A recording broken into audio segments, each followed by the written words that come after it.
જય માતા ખેડૂત મિત્રો, આજે તારીખ 16 ઓગસ્ટ 2024 ને આજની સવારની હવામાન અપડેટની અંદર માહિતી મેળવીએ તો ગુજરાતમાં આજથી વરસાદની ગતિવિધિ વધશે, સાથે વિસ્તારોમાં વધારો થાય તેવી શક્યતાઓ. આગામી દિવસો દરમિયાન કયા કયા વિસ્તારની અંદર હળવા મધ્યમ વરસાદ નોંધાશે, ભારે વરસાદનો રાઉન્ડ ક્યારથી શરૂ થશે, અરબી સમુદ્રી સિસ્ટમ અને બંગાળની ખાડીની સિસ્ટમની સંપૂર્ણ માહિતી મેળવીશું. ચેનલમાં નવા હોય તો ચેનલને સબસ્ક્રાઇબ કરી નાખજો અને વિડીયોને લાઈક આપીને શેર કરી દેજો.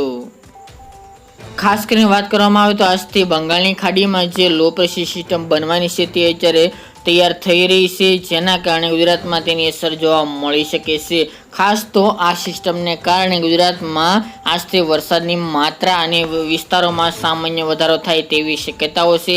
આવતીકાલે 17 તારીખના રોજથી ગુજરાતના ઘણા બધા ભાગોની અંદર વરસાદી ઝાપટાનું પ્રમાણ વધી શકે છે. આજની વાત કરીએ તો આજે પણ ગુજરાતના અલગ અલગ ભાગોની અંદર સામાન્ય વરસાદ તો કોઈક જગ્યાએ ઝાપટું જોવા મળે તેવી શક્યતા રહેલી છે. આજના અનુમાન પ્રમાણે ઉત્તર ગુજરાતના ભાગો, મધ્ય પૂર્વના ભાગો અને દક્ષિણ ગુજરાતના ભાગોની અંદર વરસાદી ઝાપટા પડી શકે છે. વાત કરવામાં આવે તો ઉત્તરની અંદર સાબરકાંઠા, બનાસકાંઠા, પાટણ, મહેસાણા, ઈડર, વડાલી, પાલનપુર આજુબાજુ, રાધનપુર, હિંમતનગર, ઈડર, માણસા, ગાંધીનગરના અમુક ભાગો અને પ્રાંતિજ, સાથે જ અરવલ્લી, મોડાસા, માંડલી, મહીસાગર, પંચમહાલ તેમજ દાહોદ, ગોધરા, બોડેલી, છોટાઉદેપુર, ખેડા જિલ્લાના એકાદ બે ગ્રામ્ય વિસ્તારની અંદર એટલા વિસ્તારની અંદર આજે ઝાપટા જોવા મળી શકે છે. તેમજ અમુક જગ્યાએ સારો વરસાદ પણ વરસી શકે છે. આ સિવાય વલસાડ, આહવા, ડાંગ, તાપી, નવસારી આજુબાજુ, વિયારા, બારડોલી, સુરતના અમુક વિસ્તારો, ભરૂચ, રાજપીપળા, નર્મદા જેવા ભાગોની અંદર પણ ઝાપટા જોવા મળે તેવી શક્યતા દેખાઈ રહી છે. આ સિવાય સૌરાષ્ટ્રની અંદર રાજકોટ, ગોંડલ, જસદણ આજુબાજુ, ચોટીલા સહિત જામનગરના એકાદ ગ્રામ્ય વિસ્તાર, જૂનાગઢ અને ગીર સોમનાથના એકાદ બે ગ્રામ્ય વિસ્તાર, સાથે જ ભાવનગર અને અમરેલીના પણ એકાદ બે ગ્રામ્ય વિસ્તારની અંદર વરસાદી ઝાપટા જોવા મળી શકે છે. કચ્છમાં કોઈ સામાન્ય છાંટછૂટ પડી શકે છે.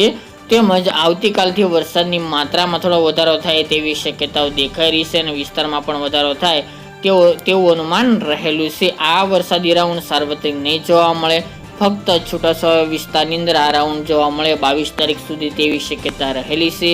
17 તારીખની વાત કરવામાં આવે તો 17 તારીખ દરમિયાન પણ જામનગર, દ્વારકા, પોરબંદર, વેરાવળ, ગીર સોમનાથ, જૂનાગઢ, ભાવનગર સહિતના ભાગોની અંદર વરસાદી ઝાપટા જોવા મળશે.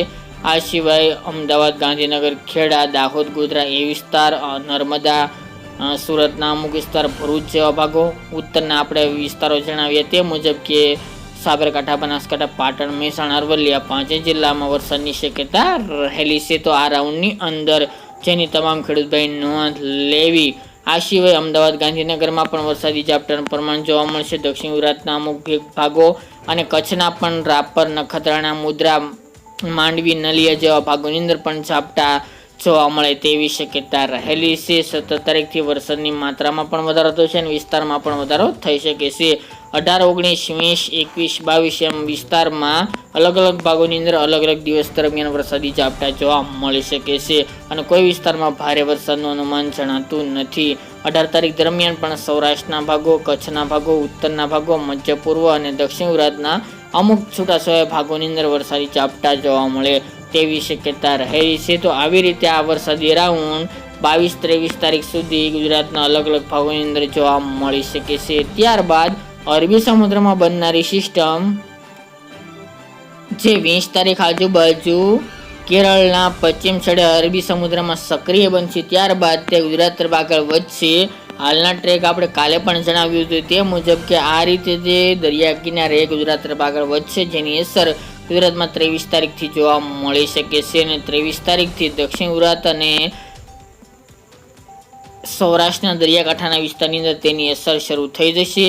જેમાં વાત કરીએ તો દક્ષિણ ગુજરાતની અંદર સૌથી વધુ પહેલા અસર થઈ શકે છે, જેમાં વલસાડ, વાપી, કપરાડા, આહવા, ડાંગ, નવાપુર, સુરત, બારડોલી, ભરૂચ, અમોદ, અંકલેશ્વર એ વિસ્તાર, રાજપીપળા, દાહોદ, ગોધરા, વડોદરા, છોટાઉદેપુર સહિતના ભાગોની અંદર આ સિસ્ટમનો ઘેરાવો જોવા મળશે. આ સિવાય ભાવનગર, મહુવા, તળાજા, અલંગ તેમજ રાજુલા, ઉના, ગીર સોમનાથ, જૂનાગઢ, પોરબંદર સહિતના ભાગોની અંદર 23 તારીખથી વરસાદની એન્ટ્રી થઈ શકે છે અને આ રાઉન્ડની શરૂઆત થાય તેવું અનુમાન રહેલું છે.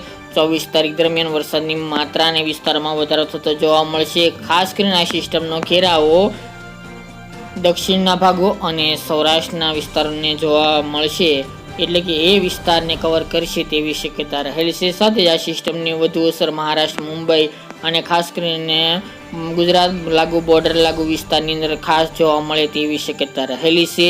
હાલના અનુસંધાને સૌરાષ્ટ્ર અને દક્ષિણ ગુજરાતમાં ભારે વરસાદની પણ આગાહી હાલની અપડેટ મુજબ જોવા મળી રહી છે. હજુ કોઈ પણ ફેરફાર જોવા મળતા નથી. આ સિસ્ટમ આપણે ધાર્યા પ્રમાણે ગુજરાત તરફ આગળ વધે તેવું અનુમાન છે. ગુજરાતમાંથી પસાર થશે તો ચોક્કસપણે ફરીવાર જળ પ્રલય જેવી સ્થિતિ પણ સર્જાઈ શકે છે. હાલના જે ટ્રેક બતાવી રહ્યા છે તે મુજબ માહિતી આપી રહ્યા છે. તો આ હતી માહિતી આગામી 7-8 દિવસના વરસાદની. ફરી એક નવા વિડીયો સાથે મળીશું. આજ માટે આટલું જ.